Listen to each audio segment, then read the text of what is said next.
അതേപോലെ ആദർശ് ഓഫീസിലേക്ക് പോവാണ് കേട്ടോ. ഈ സമയത്ത് നയന ജോലികളൊക്കെ ചെയ്തുകൊണ്ടിരിക്കുകയായിരിക്കും. ഇപ്പോൾ ആദർശ് പറയുന്നുണ്ട്, നീ ഓഫീസിലേക്ക് വരുന്നില്ലെന്ന് ചോദിക്കുമ്പോഴേക്കും ഇല്ല ആദർശ് ഏട്ടാ ഇന്ന് ഞാൻ വരുന്നില്ല എന്ന് പറയണം. അതെന്താണെന്ന് ചോദിക്കുമ്പോൾ എനിക്ക് നല്ല ക്ഷീണമുണ്ട്, ഇന്ന് എന്തായാലും ഞാൻ വരുന്നില്ല എന്ന് പറയുന്നുണ്ട് കേട്ടോ. എന്നാൽ ശരി ഞാൻ പോവാണെന്നൊക്കെ പറഞ്ഞിട്ട് ആദർശം പോകുന്നുണ്ട്. ദേവൻ ചോദിക്കുകയാണ്, എന്താ നയന നിനക്ക് എന്താ പറ്റിയെന്ന് ചോദിക്കുമ്പോൾ ഒന്നുമില്ല അമ്മ, എനിക്ക് നല്ല ടയർഡുണ്ട്, ഇന്ന് എന്തായാലും ഞാൻ പോകുന്നില്ല, ഞാൻ കിച്ചണിൽ അതുകൊണ്ടാണ് കയറിയെന്ന് പറയുമ്പോൾ സാരമില്ല എന്തായാലും വയ്യാഴികയാണെങ്കിൽ പോകണ്ടെന്ന് ദേവേനി പറയുന്നുണ്ട് കേട്ടോ. ദേവേനിക്ക് ഈ സമയത്തൊക്കെ നായരോട് നല്ല സ്നേഹമൊക്കെ ആയിരിക്കും. അതായത് ജാനകിയുള്ള ദേഷ്യം കാരണമാണ് കൂടുതലായിട്ടും ദേവയാനി ഇങ്ങനെ ഒരു സ്നേഹപ്രകടനം കാണിക്കുന്നത്. എങ്കിലും മനസ്സിനുള്ളിൽ നയനോട് അറിയാതെ ഇഷ്ടം ദേവയാനിക്ക് ഉണ്ടായി തുടങ്ങുന്നുണ്ട് കേട്ടോ. അങ്ങനെ ആദർശ് ഓഫീസിലേക്കൊക്കെ പോകുന്നുണ്ട്. വൈകുന്നേരം സമയമൊക്കെ ആകുമ്പോഴേക്കും ആദർശ് ഓർക്കാണ് അവൾക്ക് വയ്യെന്ന് പറഞ്ഞത് വിളിച്ചു പോലും ചോദിച്ചില്ലോ എന്ന് ഓർക്കുന്നുണ്ട്. അങ്ങനെ ആദർശ് അവിടുന്ന് നയനെ വിളിക്കുന്നുണ്ട്. നയനെ വിളിക്കുന്ന സമയത്ത് നയനോട് ചോദിക്കുകയാണ്, എങ്ങനെയുണ്ട്, നിനക്ക് എന്താ പറ്റിയേ, പ്രശ്നമില്ലെന്ന് ചോദിക്കുമ്പോൾ ഇല്ല അത് ഇഷ്ടം കുഴപ്പമൊന്നുമില്ല, ചെറിയൊരു തലവിറ്റിലൊക്കെ പോലെ ഉണ്ടായിരുന്നു, ഇപ്പം എന്തായാലും അത് മാറിയിട്ടുണ്ട്, ഞാൻ ലെമൺ ജ്യൂസൊക്കെ കുടിച്ചു, അപ്പം എനിക്ക് കുറച്ച് കുറവുണ്ടെന്നൊക്കെ പറയുന്നുണ്ട്. അപ്പോൾ ആദർശ് പറയാണ്, ഓക്കെ നീ കൂടുതലായിട്ട് അടുക്കളയിൽ ജോലിയും ചെയ്യാൻ നിൽക്കണ്ട, നീ പോയി റെസ്റ്റ് എടുക്കുമെന്ന് പറയുന്നുണ്ട്. എന്നിട്ട് ആദർശ് ചോദിക്കുകയാണ്, അല്ല നീ ഇപ്പോൾ എവിടാൻ ചോദിക്കുമ്പം ഞാൻ കിച്ചണിൽ ആദർശിടാന്ന് പറയുന്നുണ്ട്. എനിക്ക് തോന്നി നീ അവിടെ തന്നെ കാണുമെന്ന്. ഇന്നപ്പോൾ ജാനകി ചെറിയമ്മയ്ക്കും മരുമക്കൊക്കെ റെസ്റ്റ് ആയിരിക്കുമല്ലോ, നീ തന്നെ ആയിരിക്കും അടുക്കളയിൽ രാവിലെ തൊട്ട് പറയുമ്പോഴേക്കും നയനെ പറയാണ്, ഈ ജോലി എന്തായാലും എനിക്കൊരു ടയർഡില്ല ആദർശിട്ട, ഇതെനിക്ക് ഭയങ്കര ഇഷ്ടമാണെന്ന് പറയാണ്.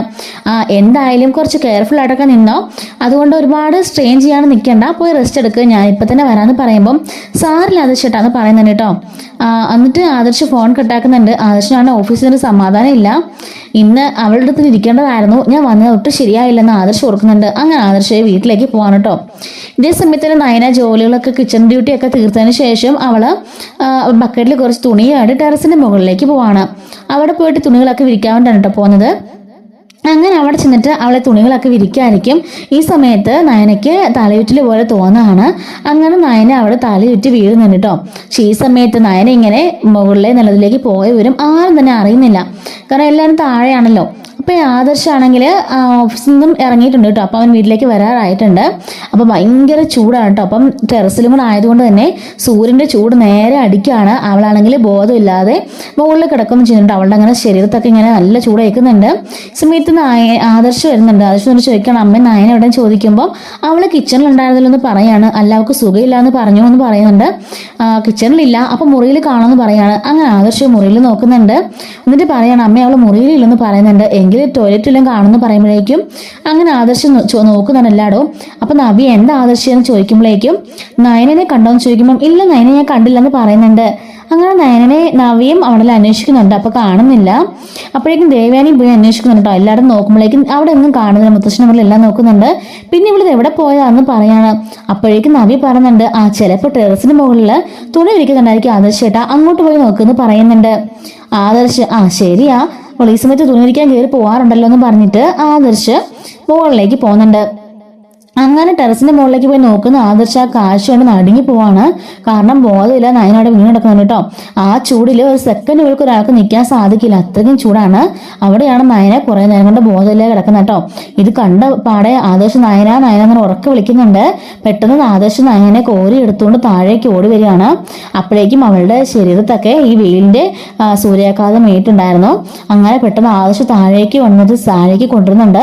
കാണുമ്പോഴേക്കും ദേവ്യാനി നവിയൊക്കെ അയ്യോ നയനമോളെ എന്താ പറ്റിയെന്ന് ചോദിച്ചിട്ട് എല്ലാവരും ഓടി വരുന്നുണ്ട് കേട്ടോ. മുത്തശ്ശനും ഒക്കെ ആണെങ്കിലും ഓടി വരുന്നുണ്ട്.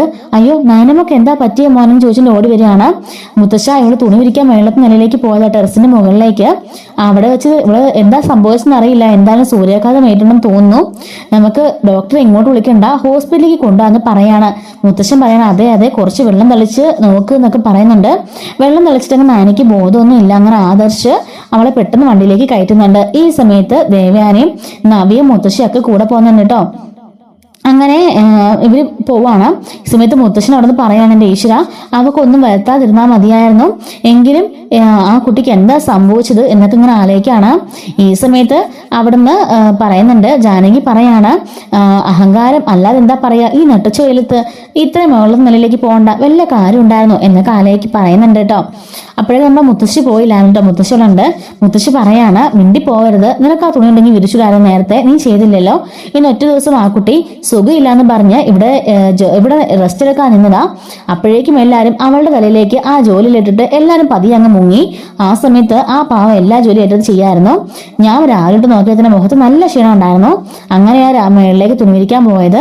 അവിടെ വെച്ച് എന്നാ സംഭവിച്ചാണെങ്കിൽ ഈശ്വര, സൂര്യാഘാതം വല്ല ആണെങ്കിൽ ഇപ്പൊ എന്താ ചെയ്യാ? എന്തായാലും ഈ ചൂടത്ത് ടെറസിന്റെ മുകളിലേക്ക് കിടക്കാന്ന് വെച്ചാൽ എന്താ അവസ്ഥ? ഇപ്പൊ ആദർശമോ വന്നില്ലെന്നെങ്കിൽ ആരെങ്കിലും ആ കുട്ടിയെ ശ്രദ്ധിക്കാമായിരുന്നോ? എത്ര നേരം എങ്ങനെ ആണെങ്കിൽ ആ കുട്ടി ഇനി വൈകുന്നേരത്തെ ചായക്ക് മാത്രമേ എല്ലാവരും കുട്ടി അന്വേഷിക്കുള്ളായിരുന്നൊക്കെ പറയുന്നുണ്ട്. ഈശ്വരനായിട്ടാ അവൻ ഈ സമയത്ത് എത്തിച്ചത്. അങ്ങനെയാ മനസ്സിന് സ്നേഹമുള്ളവർ തമ്മിൽ എന്തെങ്കിലും ഉണ്ടെങ്കിൽ അവർ പെട്ടെന്ന് തിരിച്ചറിയും എന്നൊക്കെ പറയുന്നുണ്ട്. അങ്ങനെ ഇവളെയും കൊണ്ട് നേരെ ദേവയാനെയും നവ്യയും ഒക്കെ ഹോസ്പിറ്റലിലേക്ക് കൊണ്ടുപോവാണ്. അങ്ങനെ അവിടെ കൊണ്ടുവന്ന സമയത്ത് ഡോക്ടർ പെട്ടെന്ന് ICUലേക്ക് കയറ്റാണ്. സൂര്യാഘാതം ഏറ്റുണ്ടല്ലോ.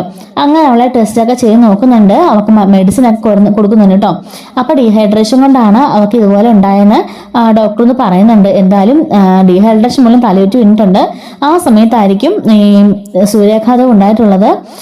എന്തായാലും 2 ദിവസം റെസ്റ്റ് എടുക്കണം, 2 ദിവസം ഇവിടെ കിടക്കട്ടെ എന്ന് പറയുന്നുണ്ട് കേട്ടോ. അല്ലാതെ വേറെ കുഴപ്പമൊന്നും കാണുന്നില്ലെന്ന് പറയുമ്പോഴേക്കും ആദർശന് ആശ്വാസം ആവുന്നുണ്ട്. അങ്ങനെ നയനയ്ക്ക് എപ്പോഴും ബോധം വന്നിട്ടില്ല.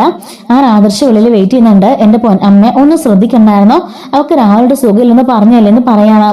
ഞാൻ പറഞ്ഞത് ആദർശെ. അപ്പോഴേക്കും അവള് തന്നെ അടുക്കളയിലേക്ക് കയറിയത്. ആ സമയം നോക്കി ജാനകി അനാമിയൊക്കെ അങ്ങ് പതിയെ അങ്ങ് വലിഞ്ഞു. പിന്നെ പറയണ്ടല്ലോ, നയന അങ്ങനെ ജോലി ചെയ്യാതിരിക്കുന്നതാണോ?